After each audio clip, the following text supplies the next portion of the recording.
Okay. Anyway, good morning.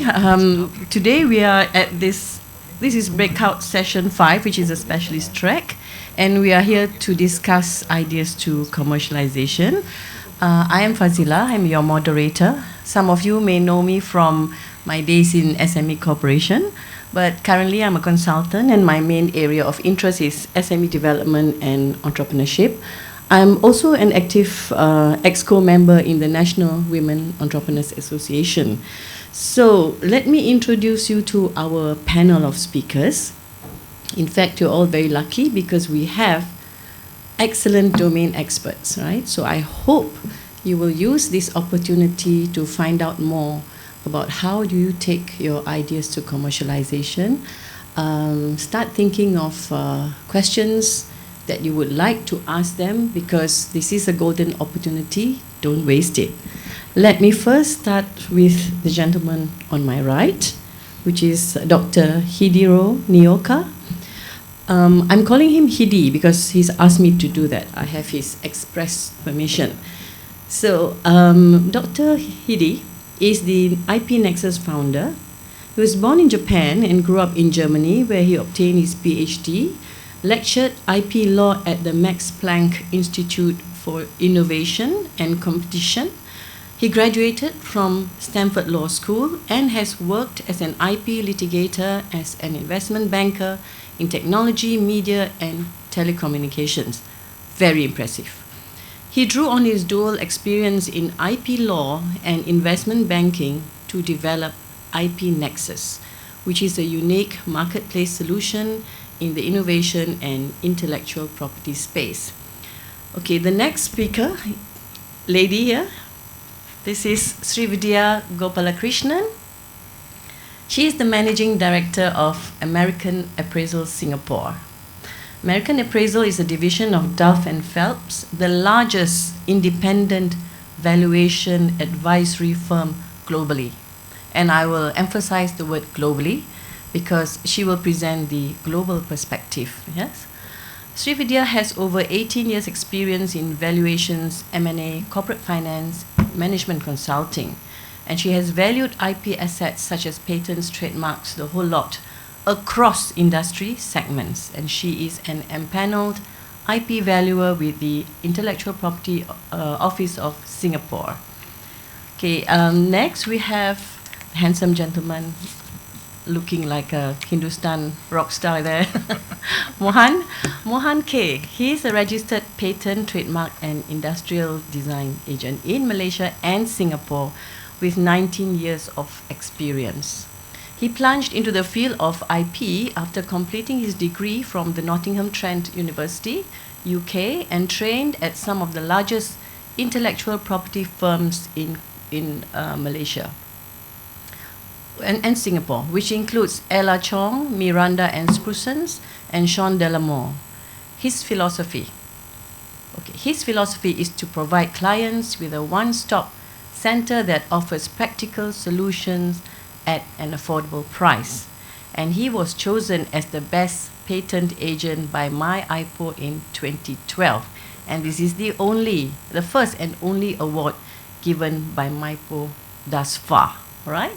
So last but not least, equally handsome, is Mr. Naser Jaafar. He is the Chief Operating Officer of Agensi Inovasi Malaysia, an agency under the Prime Minister's Department. Real power. Okay. He manages AIM Venture Capitalist Unit, which makes strategic investments in game-changing and high-impact technologies. Naser's team also manages the Steinbeis Foundation to facilitate the industry to work with subject matter experts locally and abroad to solve business problems. To ensure the country's R&D investment is spent optimally, and I think this is a very important point, Naser's team is also co-secretariat of the Investment Committee for Public Research, Development and Commercialization Funds, where his team is responsible to evaluate, monitor the KPIs of the RD&C budget. So I think with that introduction, you know that we have a very interesting panel here. We have Dr. Hidi, who will talk about the whole value chain of ideas to commercialization. In essence, kind of doing the scene setting for the discussion today. And then we will hear from Srividya, who will offer you the global perspective of her work with IP in the context of taking ideas to commercialization. Then we will go to Naser to listen from the government side how they are putting in a lot of effort to bring commercialization from the universities and RIs. And we have Mohan, who works closely with SMEs and his role in helping them also to commercialize their IP. So with that, let me pass the floor to Hidi. Thank you very much. Thank you very much.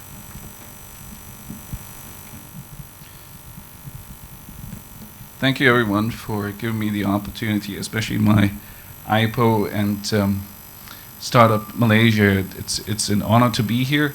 It's great to see that the IP space is getting more and more, much stronger here in Malaysia as well, in Asia in general. I'm presenting today our platform. It's a marketplace for innovation and intellectual property, and we're going to do it on a web base. And this idea of using the digitalized form of marketplace goes back actually 16 years, approximately 16 years.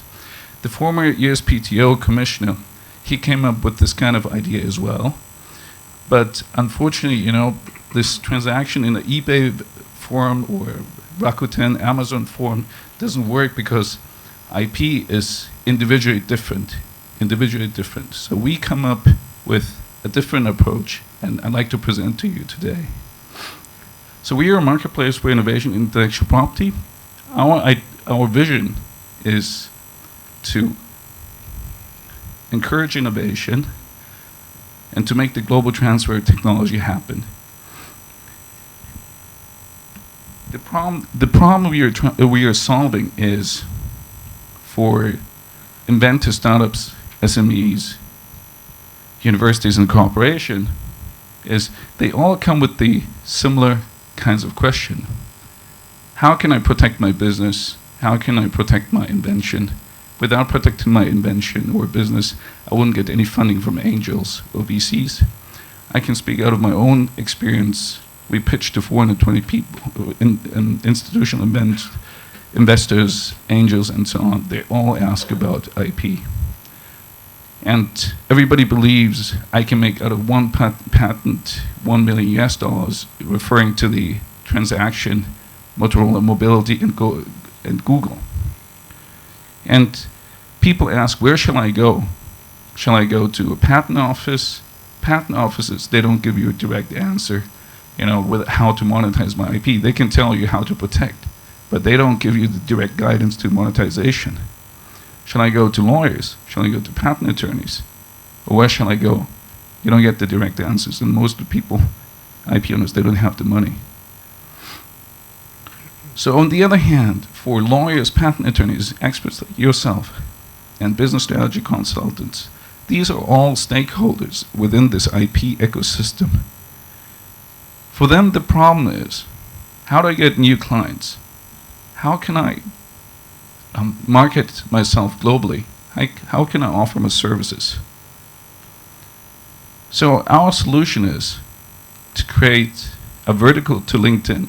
I think everybody here in Malaysia is also familiar with LinkedIn. It's a matchmaking platform for professionals. We created a vertical to LinkedIn. It's a LinkedIn for innovation and intellectual property. We match IP owners, startups, inventors, universities throughout the world to experts, lawyers, patent attorneys, financial experts, investors, and so on. So this is how it looks like. I've seen that we have great experts already from Malaysia being part of us.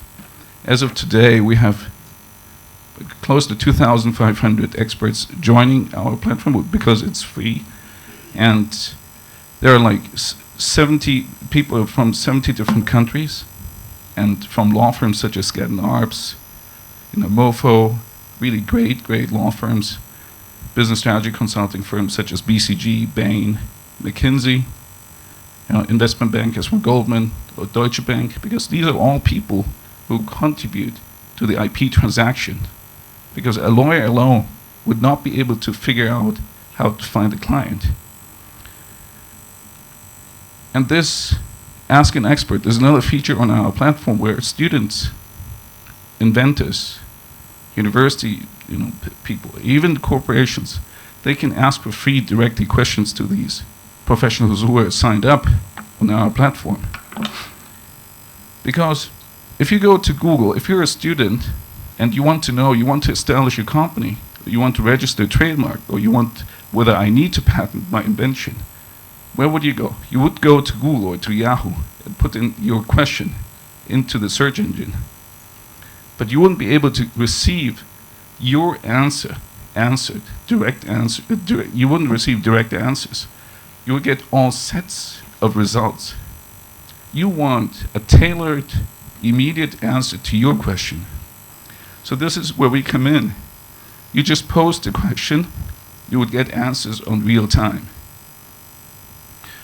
And this is also a great tool for experts, because these days, I was myself a litigator and also a banker. You can't think that you would be able to get a client just by one time reaching out to your client, potential client. You need to do lots and lots of marketing efforts yourself. And people just, in the past, people think just posting a sign, I'm an attorney specialized in patents or copyright, then clients would walk in. No, it doesn't happen. You just need to make, actively some marketing. So accordingly, you can help by pro bono answering questions. This is the service marketplace. So if it goes beyond the pro bono, you guys can charge directly to your clients, and you can bid also on the platform. This is the part IP exchange where IP is traded on the platform. Trading IP is actually a misnomer. You can't trade IP.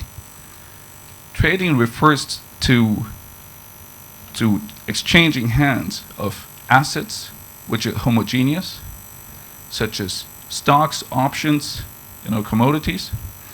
As mentioned, each IP is individually different. So that's why it is impossible to create an exchange. I'm speaking out of my experience, having worked at Goldman and Deutsche Bank. This is the IP exchange where IP owners can promote their IPs throughout the world. We have at the moment 120 visitors onto the platform, more than 90,000 IPs on the platform, including some Malaysian, IPs. So this is our powerful ecosystem. Anytime when an IP is uploaded on IP Exchange, there will be a notification to the professionals who are subscribed to us ad hoc. When there is a question asked on Ask an Expert, it will be led directly to the professional on the directory. And if there's a job coming onto the platform, then the professional gets a direct, notification to the directory. This is the landing page. If you click on the top right-hand corner for professionals, then you see all the people who are signed up. So you have one managing partner in Hong Kong from Bird & Bird, we have somebody from Nishimura Asahi, top law firm in Japan. We have managing partner from Wilmer Hale, top Silicon Valley law firm. Great people who have joined us from 15th of August on. So the benefits are obvious. So clients, they get free Q&A, job posting, expert search, IP listings, even IP analytics tools. And the professionals users they market their services globally, increase their online visibility, and they get opportunities and also find IPs. And that's all with a free account and in one place and anytime and anywhere. And this is as of today. We have almost 2,500 experts on our platform now, 90,000 IPs on the platform, visitors from 120 different countries. We have 24 brokerage transactions happening, we facilitate the sale of 18 patents cross-border, and 4 of them have received firm offers. We are official partner, the only official partner with WIPO, working on 3 levels, with the ADR division, SME division, and WIPO Green. We're supported by the Japanese Patent Office, and also we are supported also by the Danish and the Swedish Patent Office. We collaborate with 280 different universities and research institutes, and we cover all sorts of industries. Just quickly, this is our new feature. We welcome startups, projects from universities to list them up on our platform. This is the search site, and this is each project, with the team, and in this way, we can bring them closer to investors and lawyers and other professionals. And this is some patent field. This is a big data analytics platform in Japanese and in English, which we acquired just recently. What we do is we analyze the patent data globally. We match these IPs directly with the companies who come onto our platform. And this way, we can lead licenses or acquisitions much more closely. We have accordingly 47 million number of records. We cover all major continents. And at the moment, we have opened it mainly for Japanese patent attorneys. And we have already 2,500 users. This is how it looks like, just quickly. And one of the last things, because of our platform and how we collaborate with Stanford University, and they're marketing their classes through our platform directly to the experts. Thank you. This is IP Nexus. Thank you very much.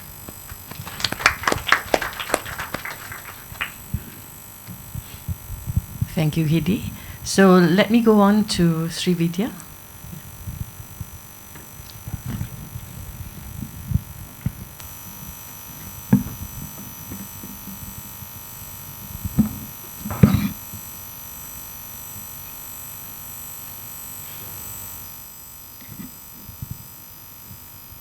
Thanks, Fazila.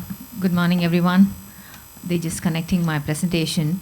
I'm going to talk about some of the global case studies and experiences on commercializing intellectual property.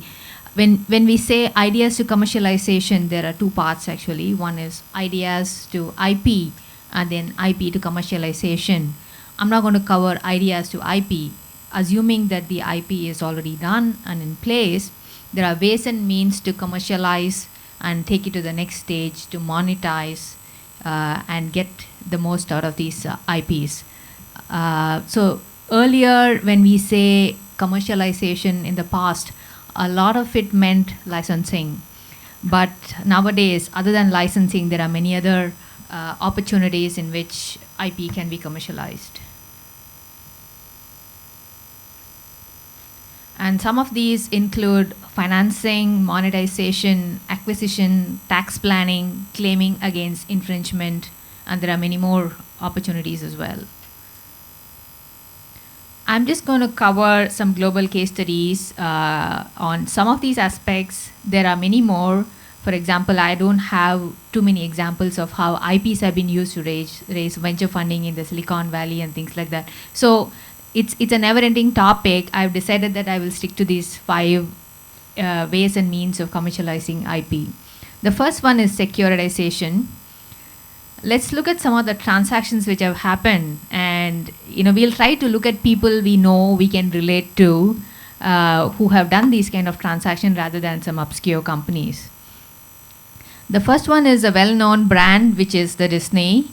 Walt Disney has a Disneyland in Tokyo, and in 1998, they raised about 725 million USD by issuing a bond securitized against the royalties that they're going to receive from the joint venture partner in Tokyo. These were quite popular, and the cash flows coming out of this was a royalty which was used to securitize this bond. And going to the music industry, there are actually many examples from the music industry. One of the popular musicians in the 90s, David Bowie, he's also a songwriter. He had actually issued something called the Bowie bonds in the UK market for about 55 million US dollars. And he had actually pledged the copyright, securitized the copyrights for about 287 of his songs. What he says is, if I can get the money up front, why should I wait for the money to come over the next several years or maybe decades? I may as well securitize and issue the bonds today. In fact, these bonds became so popular that they were known as the Bowie bonds, and a lot of other musicians used similar bonds to raise money up front because they wanted to spend it up front rather than wait for a longer period of time.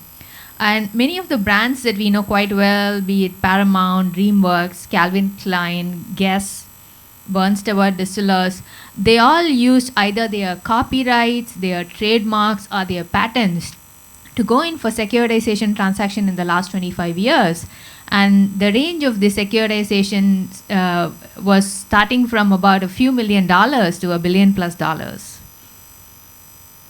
Move on to the next way of commercialization, which is acquisition and monetization.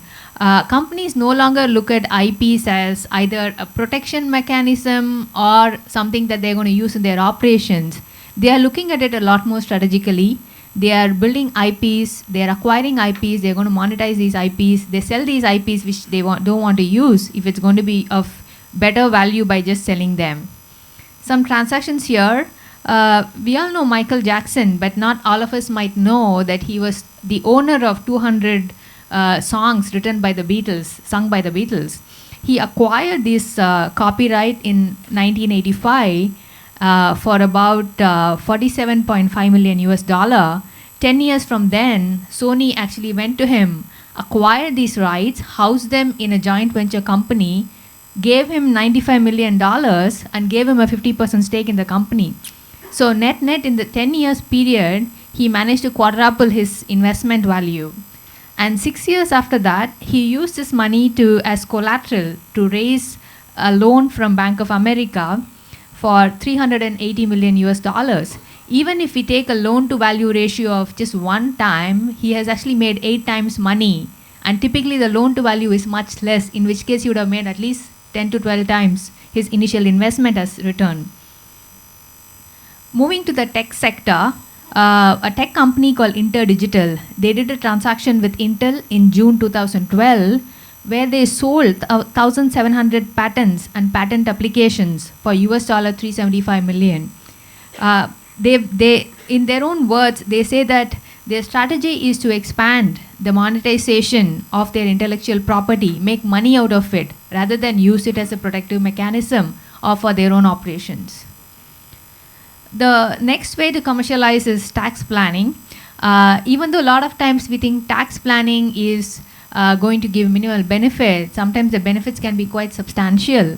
Companies keep moving their IPs from tax-unfriendly jurisdictions to tax-friendly jurisdictions to make the most of their global operations, as well as to license it out to other parties. A recent transaction was just 2 years back. Google acquired an Israeli company called Waze for about $966 million, almost $1 billion. And they decided to value this the IP of this company at about $920 million, which is more than 90% of the total consideration. The acquisition was done by Google Israel. And soon after the acquisition was done, Google transferred the entire IPs to a company in Bermuda. They had to pay capital gains tax for this entire $920 million, which was about $300 odd million.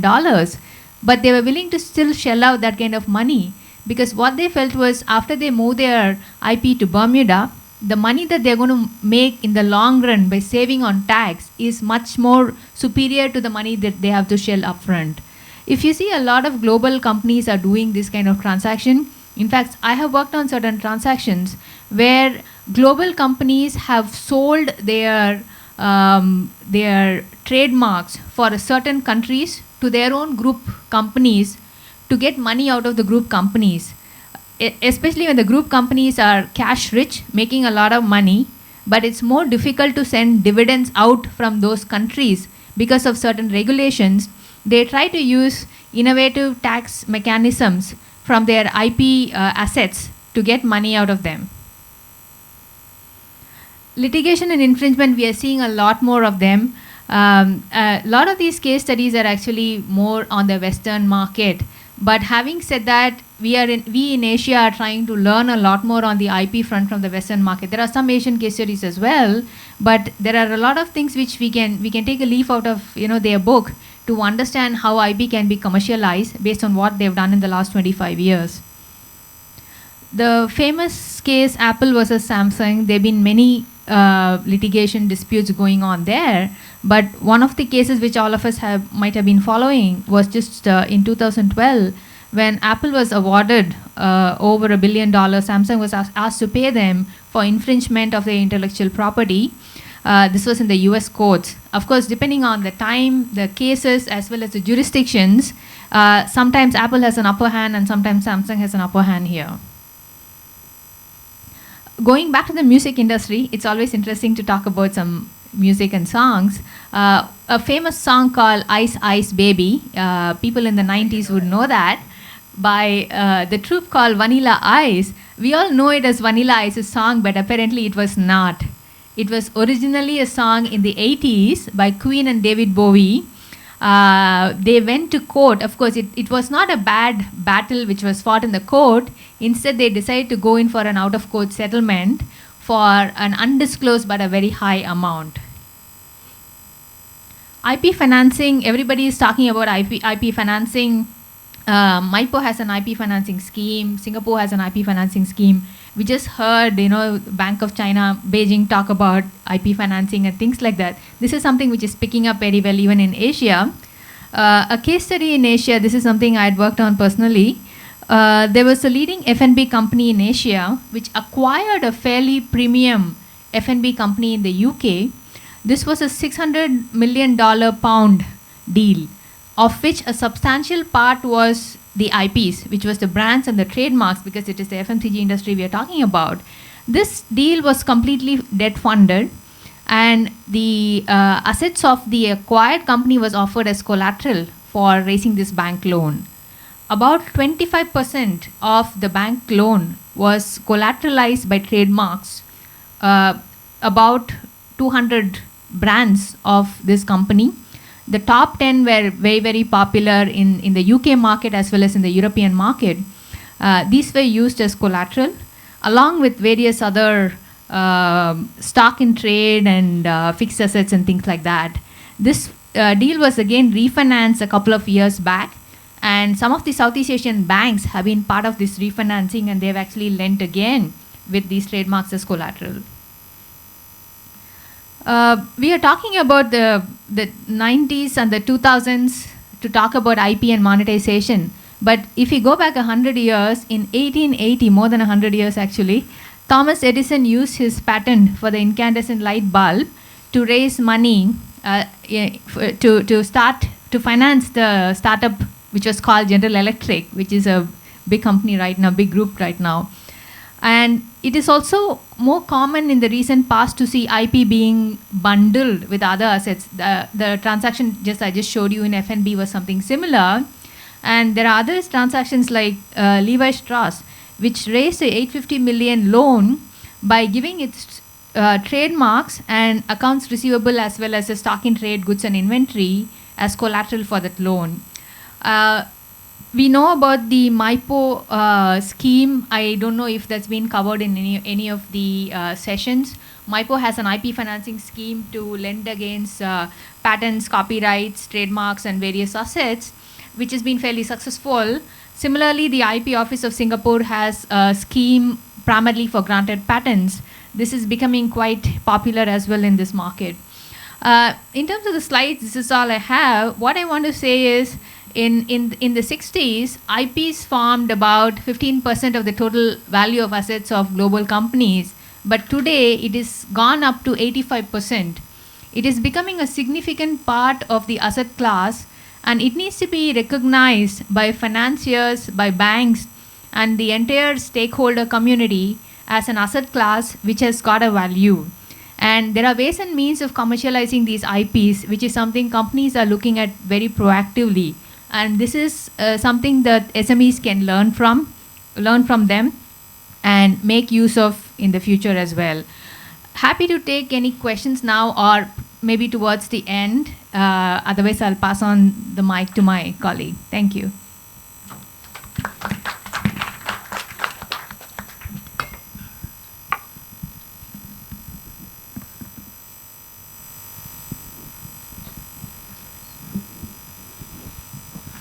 Good morning, everybody. I'll take the mic from Fadila. My name is Naser. I'm from Agensi Inovasi, Malaysia. We've heard from Hidi and we heard from Sri on the global experience of commercialization of IPs. I'd like to give things closer to home perspective. But I was told before this session to keep my slides to only 4, so I don't have much to talk about, but I was prepared to have more time for Q&A. But where's the click? Here, it's here. Which one is it?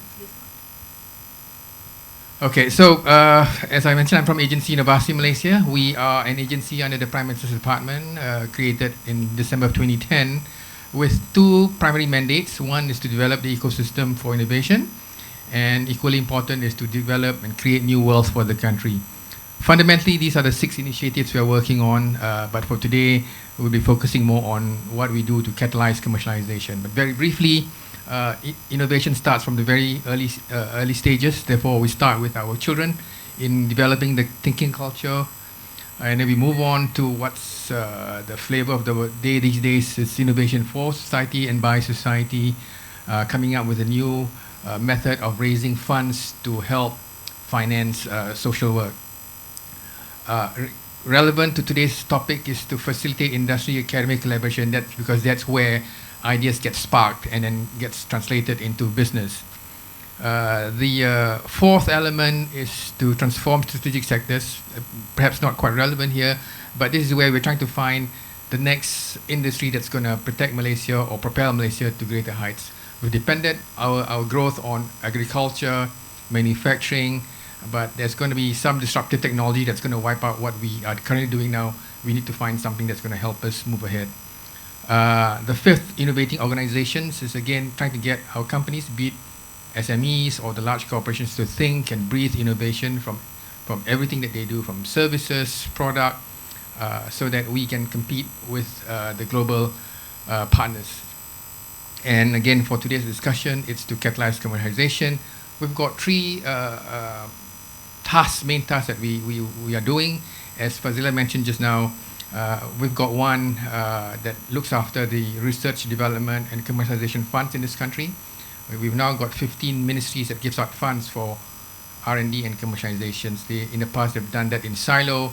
We get lots of duplications. We get lots of quantity of R&Ds, but we don't see the quality of those R&Ds that gets us to commercialization. We need to filter this so that we spend the right money for the right projects. Second one is the platform ventures. This is a collaboration with SME Corp, basically with the intent to get the ecosystem onto the SME community, because they have felt that in the past they are not in the ecosystem, they don't know where to go, how to go about it. I think Hidi mentioned that, Sri mentioned that, you know, if I want to talk about IP, who do I go? IP patent, IP lawyer, MIPO, they are the regulator, they don't write IPs for you, but if you're a startup, you don't know where to start. And lastly is the venture capital arm of AIM that we have to, again, help to invest in IPs which we feel have got high impact and game-changing for us to benefit. But I think both Hidi and Sri talked about all those well-known brands that we have, all the good factors about how you can make an IP and make millions out of it. But let's look at the reality of things. I chose to use the AUTM statistics to show what are the chances of you creating an IP and bring it all the way to the likes of Disney. Starting from 2009 to 2013, a number of licensed deals. This is where I think Sri used the word idea to IP. That itself is a challenge. In the next slide, we'll get you the statistics. But once you've got all these researches done and to get the industry to take up an IP, And from then on, the word that uses from IP to market, it's only about, it ranges from 10 to 15%.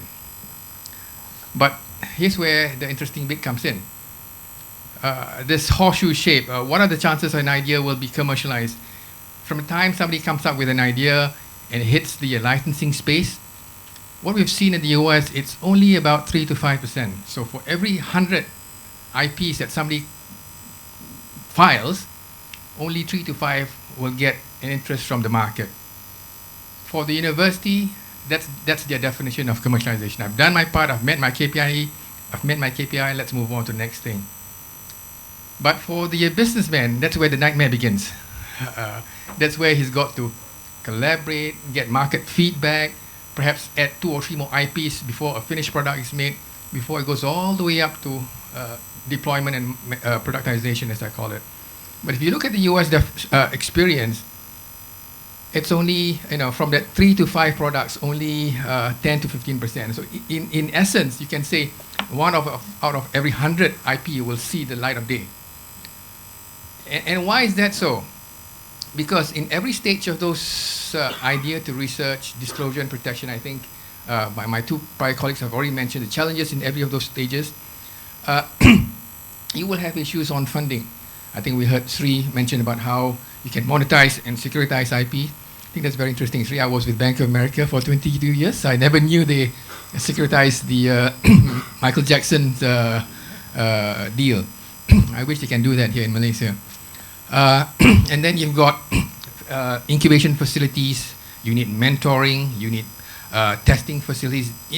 For us that are doing this, we think it's second nature. But if you're a kid fresh out of college wanting to become a businessman, you really don't know where to go. And so that's where at Agensi Inovasi Malaysia, we've got a subsidiary in collaboration with SME Corp to help all the startups along this U-shaped stage, be it funding. We don't have a lawyer in our office, therefore we'll probably need to refer them to a lawyer, but we can assist with writing the IP patent to submit to the MIPO. If you need incubation facility, and depending on what line of technology you're in, we can direct you to one out of the 126 incubators we have in this country. Some are good, some are not so good, but we will point you to the right direction. These, I believe this is my last slide, that I'd like to open the floor for questions at the end of our matter to show that we like to be considered as a one-stop shop for you to come and approach assistance for commercialization from idea all the way to productization. We don't do everything ourselves. We point you to the right subject matter experts to deliver that. Thank you. Thank you, Naser. Mohan?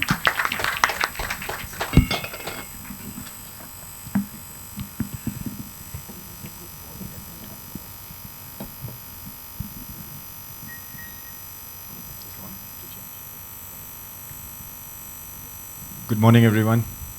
My name is Mohan, and what I'll be doing today is I'm just going to tell you 3 stories. That's it. Only 3 stories. And basically the story is how we've helped, very recent stories as well, how we've helped companies to take the innovation to the next level, to commercialize. And that's what we're trying to talk. And hopefully after the stories, you will understand in Malaysia, there are also some ways how you can get government assistance to get your innovation to the marketplace. It's challenging. The stories I tell you, I mean, it looks rosy, but trust me, there are a lot of challenges in between. But it's very recent stories, so they are actually working on it now. It's all work in progress. But they've got some amount of help from the government, and hopefully they can be successful in the near future. Okay, the first thing I'm going to talk about is this. This invention is not from a university. It's not from any PhD holders. There's a group. The Malaysian government does quite a bit to get the government servants to think. I mean, we always feel the government servants don't do much. I mean, that's the kind of impression we have, but not necessarily. They do put a lot of thoughts to improve the services. For example, the passport, where you can get your passport done within 1 hour or 2 hours. That came from this group that actually thinks from the government's perspective to see how to improve the services of the government. And it's called KIK, Kumpulan Inovatif and Creative. Every government agency has got this. Now, the Municipal Council of Kuantan, MPK, Majlis Perbadaran Kuantan, the garbage collectors actually, when they were cleaning the garbage, they realized that the rats used to go around the garbage and then make holes to get into a garbage bin because that's where the food is, in the bin. So the garbage collectors just thought, okay, why don't I just make a hole so that make it easier for the rats to go into the garbage bin to get the food, but the hole is going to be a one-way entry. Once they go in, they can't come out. The rats can't come out. So they came up with the innovation. And then we made a search, okay, that's something really new. So if you can see over there, I don't think there's a pointer. There's no pointer, okay. There's a rat trap at the bottom. And when the rat goes in, because of the smell from the garbage, that's to entice the rats to go in. Once it goes in, it won't be able to come out anymore. So that, and we saw this invention. I mean, again, I can hear also some of the feedback. They said, yeah, quite interesting invention. And we thought it's really good. And it was patented, it was protected. And they won the best invention for last year under that whole KIK group, under the government agencies. So they won the best invention last year. Now, what they did was they collaborated with a company, and that's the Deputy Minister of Science over there. They collaborated with a company because, again, they are having their own jobs. They're garbage collectors. They really can't get into a business and do something. So they licensed it to another company for the company to take it to the next level. Now, the company got excited. They thought the invention was really good. What they did was they went and spoke to Alam Flora.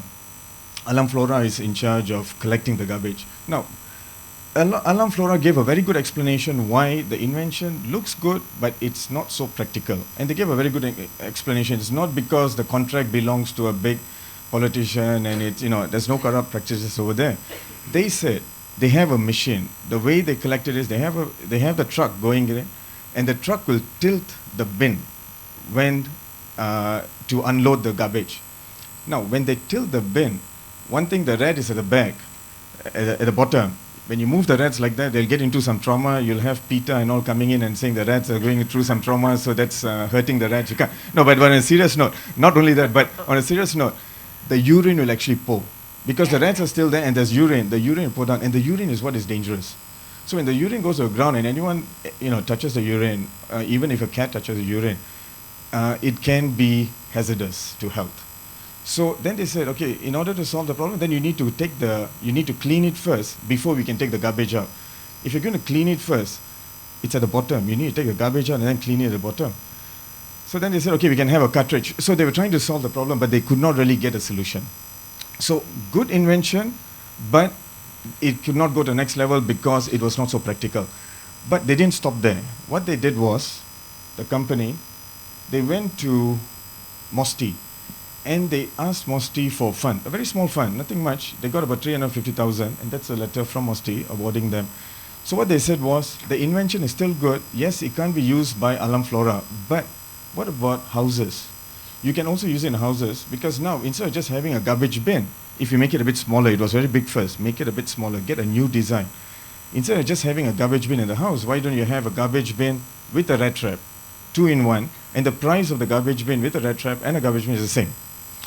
So they managed to get some funds from MOSTI, and now they're in the process. What they did also was they worked with a local SME, a company that manufactures bins, plastic products, and they are now going to manufacture these products because they've got the fundings to improve the design, and they hope to sell it in Maidin, Tesco's very soon. So this is an actual case of how a local innovation from the garbage collectors, from MPK, Majlis Perbadaran Kuantan, has now gone to, hopefully it'll get to the marketplace, but it's in the process of, it's at least got a license, and it's also got a partner in the industry who's willing to take this to the marketplace. Okay, the second story is this, alarm generator. It's an invention from a university. A local university came up with this invention, and what it's supposed to do is, when you go to Pasar Malam, our night markets, you will see you have petrol generators over there. Some problems. When you look at petrol generators, noisy, and also the fume. You have bad smell coming in from that. Not so good for the health and also for kids. And the noise level as well is quite high. And also for the operators to run it, they have to spend about 3 ringgit 50 cents per day to run, because they have to fill petrol in the generator daily. But if they use this product, it's more like a power bank. It's a huge power bank. you only need 50 cents to charge it, and then you can run it for about 4 hours. And for Pasar Malam, 4 hours is good enough. From 7:30 to 10:30 or more, it's enough for them to actually run the place, to light about four bulbs. So this is another invention where university invention. Now what they're doing is they want to roll it out to the Pasar Malam. So they started off with Melaka. They went to Tangabatu, and then they had a launch over there. And the reception was quite good. I mean, people really liked it because it was lighter, it saves the operators money, and it's also environmentally friendly. Government is not paying much on subsidizing petrol now, but before this, I mean, even the government saw it as a good thing because they don't need to subsidize for each one of these Pasar Malam operators before, because they were subsidizing on petrol before this. So again, these guys, what they did was, they also went to Mosti. Now they worked with another company called H2E. They went to Mosti, and they managed to get something called Community Innovation Fund. So I'm just sharing with you, like, a lot of times you say, government, does it really have money? Does it have? These are all very recent stories. You can see the letter over there. And I'm just trying to say, you can use the government to assist. I don't want you all to become entrepreneurs, as what Fazila has told me yesterday. There are a few who just come up with inventions just for the sake of going and getting grants. I mean, don't do that. I mean, these are not big amounts. They're getting small amounts just to complement, to help them out. So what they did was, they went and got Community Innovation Fund. Maximum you can get about 500,000, but they got half of it, 250,000. But this is a good start for them to at least put it up in a few Pasar Malams, so that when they see this working well, hopefully the other Pasar Malam operators will also want to incorporate this generators or this power banks in their Pasar Malam, and eventually you'll get clean Pasar Malams because there's no fumes from the petrol generators anymore. Okay, this is the next story, and the final story is rapid clamp. This is a circumcision device, alat sunat, invented by a doctor in Johor, and he came up with this. I mean, I think if Malaysians, you would have heard of Tara clamp, very famous invention by Dr. Gurucharan Singh. But apparently this inventor claims that his clamp is even better, because Dr. Gurucharan Singh's invention might take about 20 minutes to finish. He's within 2 minutes, he can actually finish the operation. And the person who goes through this exercise, I mean, previously, if you go through circumcision, you see small boys carrying sarong, they'll be walking like that for maybe a few days. But according to this inventor, I've also seen the operation. The next day, they can actually go swimming. So you operate today, the next day you can actually go swimming, you don't need to hold the sarong. So that's the advantages. And you can finish the operation within 2 minutes. And he's also got a video to show that. I didn't bring the video, okay? Yeah. All right. Sorry. True. So this person, what he's done is, he's a doctor, but he came up with this invention, and he said the invention is quite good. He went to Geneva, he won some awards. Even in Malaysia, he won the top award as well. Earlier I said was the government agency award, but this one was the top award under the Ministry of Science. And then he collaborated with a company that deals with medical products. They supply medical products to hospitals. So they came up with a licensing agreement. So this doctor licensed his technology to this company, and this company is going forward and commercializing it. The company is doing quite well. The person over there, the gentleman on the left, I guess, he is actually the governor of Melaka's son, Dato Mahmud. So, I mean, the company is doing quite well. So good for the inventor. So the inventor came up with a good invention. He managed to license it to a particular party, and that party is now taking the next level.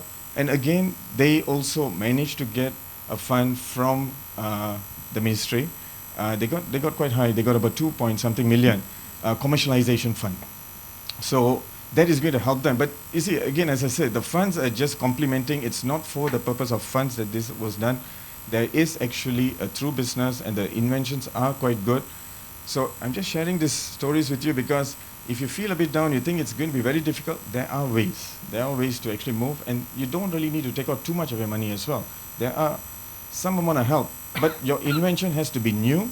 It must have commercial value. If you have this too, you can get some assistance as well from the government. So I'm just sharing with you some of the local true stories that has happened, and hopefully this will give you a bit of encouragement to think that you can actually help your clients, you can help yourself to take your invention next level.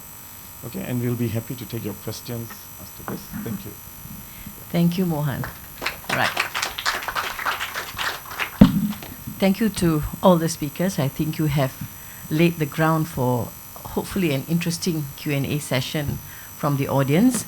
You've heard from Dr. Hidi how they have, how he as an investment banker and an IP lawyer, someone who has seen the supply and demand side, he has come up with this website, or well, I shouldn't call it a website, with this service offering through IP Nexus, where you can get a lot of advice, and more often than not, I think what was quite a common theme among our speakers is that the idea is there, but the how, it's a bit difficult for you to do it on your own. There are people out there who can help, and as Mohan said, there are also funds out there in the Malaysian case. You've heard from Srividya, very interesting. We didn't know that Michael Jackson was a smart businessman, thinking about buying Beatles patents and all that. These are copyrights, and I think this just shows that the awareness of how you can use IP as a tool for getting money, monetizing your IP. It exists. It's only maybe some of us are not too aware of it. I think that's a very interesting aspect that you shared.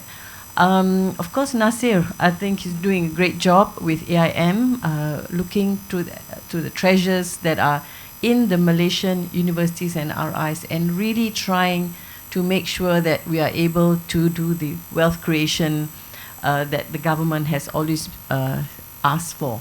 I think a lot of times the government complains, money going in, but we don't see the commercialization. So we now have agencies like AIM working with SME Corp under Platform to look at how to commercialize this. And I also know that the SME element is very much a feature of Platform. So it's very good, I mean, coming from someone who is very into SME development. It is nice to see that people are now taking into account the SMEs and making sure that they are also part of this IP monetization. Mohan's examples are really nice and very touching, because it is actually it's almost like very basic, but it is quite profound at the end.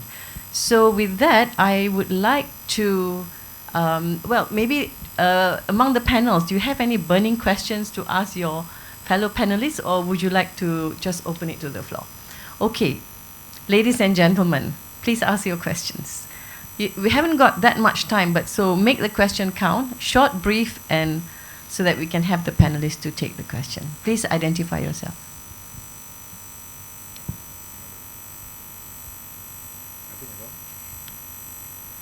We were that good?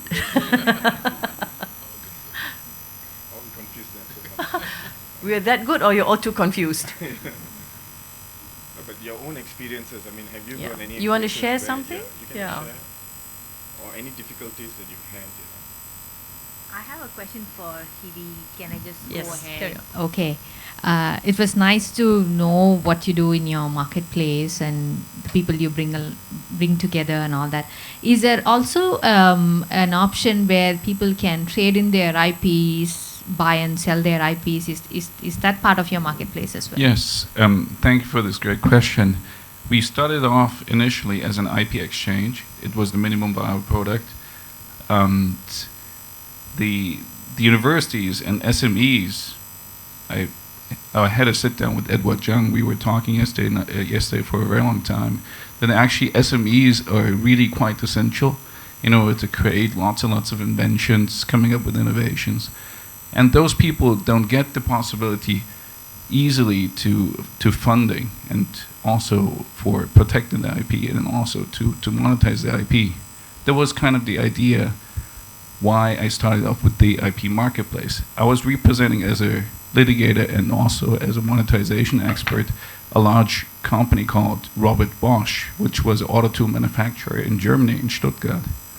And they had a patent portfolio of 1,800 IPs, and all related to telecommunication. So if everybody knows Robert Bosch is actually an auto tool manufacturer, they had actually a huge division related to telecommunication. And they were essential standard setting company together with with Nortel, with Nokia, with Ericsson, and all the others. And this portfolio needed to be monetized. So we went out with 4 patent attorneys, litigators, and then 2 business strategy consultants from McKinsey throughout the world. And in Japan, all transaction licensing transactions, they would take for such a long time. And you need to be there at least 4 to 6 times, like Panasonic or Hitachi and other places. Technical discussions and then business discussions in order to make the transaction happen. So as a company, you have to have tons of cash. Robert Bosch is a private company, amazing company. They had lots and lots of cash. So they had to come up with $250,000 cash in order to make any kinds of licensing transactions happen, this entire program. And because attorneys and business strategy consultants, they stay in 5-star hotels, business class, flights, and that's such a huge number, right? And that without any kinds of guarantees. And that can be only afforded by great companies. HP wouldn't be able to do it now, So during the time when we were entrusted with the portfolio, I got approached because we were very successful, really successful with the monetization scheme, and several SMEs and universities and even single inventors, they approached me directly.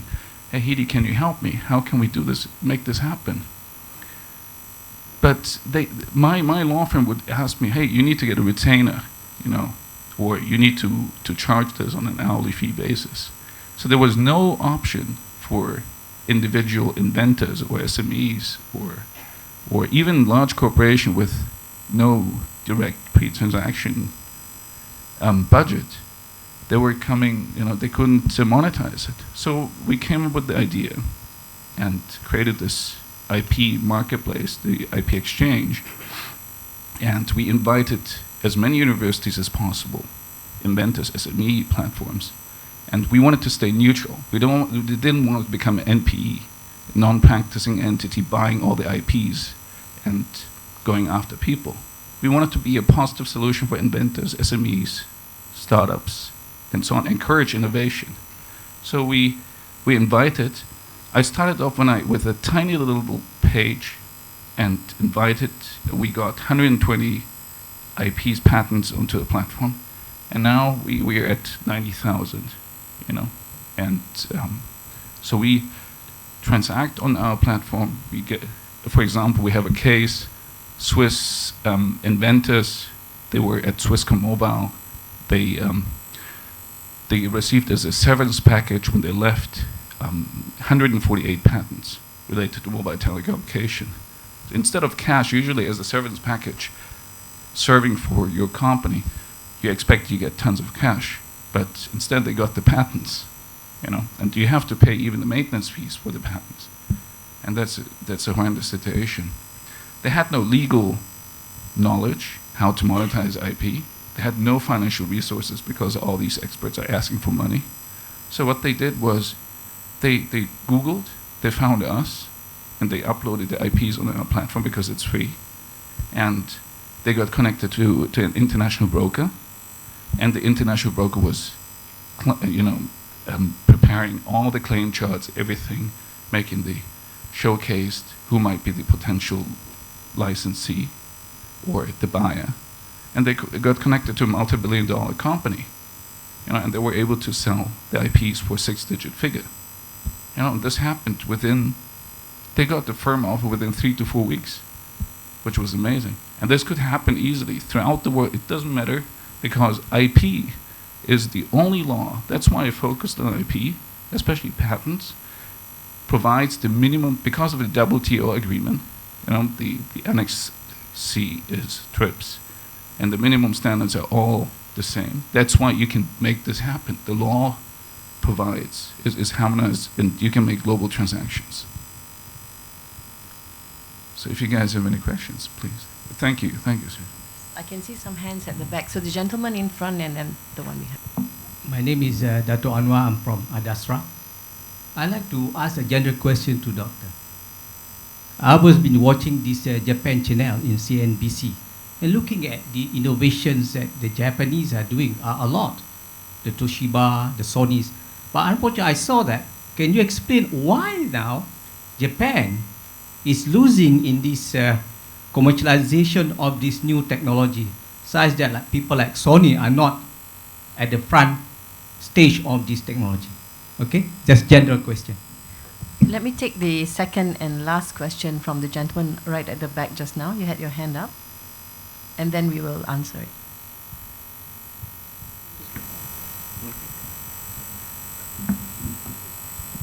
Yes, hi, I'm Eric de L'Eglise from Questel. I have a question for M. It's about the process of, yeah, I guess you have a lot of IP in Malaysia, and one of your challenges is to see which IP has value and to push forward as an investment process. Do you have, is it your role to evaluate those innovation or IP related to those innovation and to push them forward?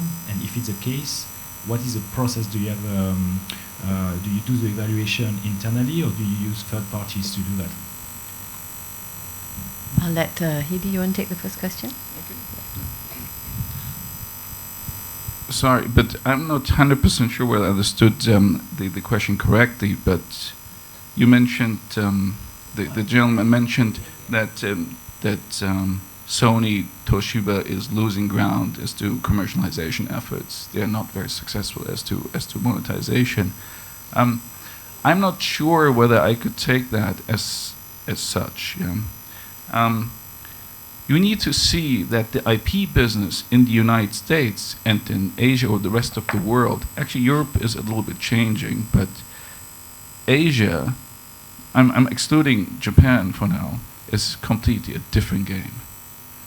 I had her sit down, also Ms. Samira from my Alpha, we were invited to IP Finance in New York City, and she was giving a great speech, and the managing partner of Ropes Gray was saying, and because of the legal situation and because of the law, you will be able to license really a good money only if you litigate.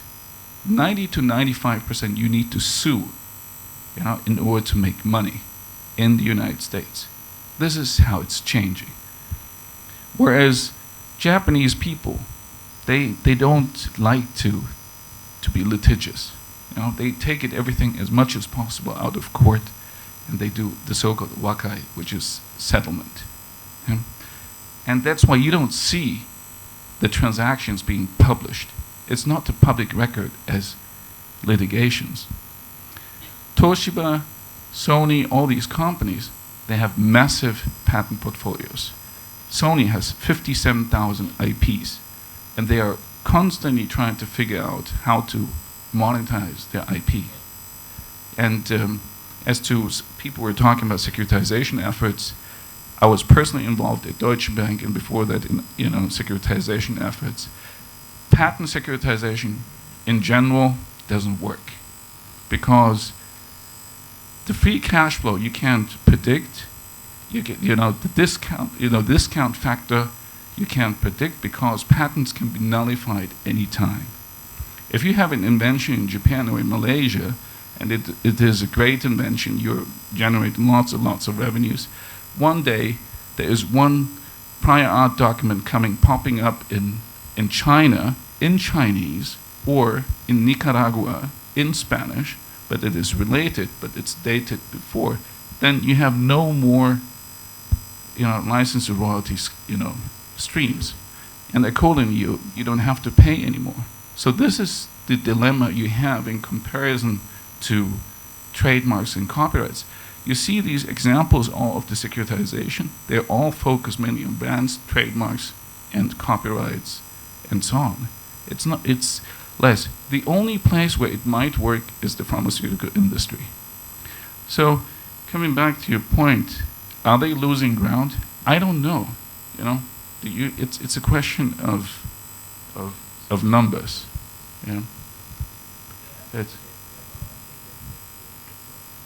Well, if you look at the top 10 list of the PCT filings, that's the best statistics you can get on also USPTO statistics. The Japanese companies are one of the top filers, abroad, and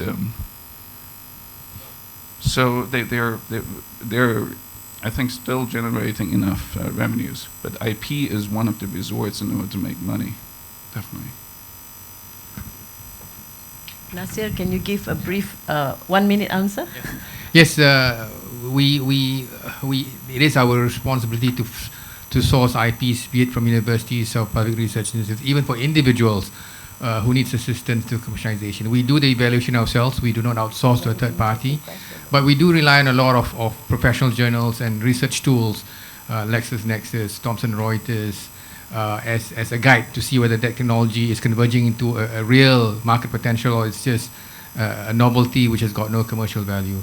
I would encourage you to reach out to us at innovation.my, and I'll give you my card afterwards so that we can reconnect with you. But the condition here is got to be majority owned by Malaysian. Thank you, Naser. And panelists, thank you very much for such an interesting discussion. Ladies and gentlemen, thank you for your questions. Thank you.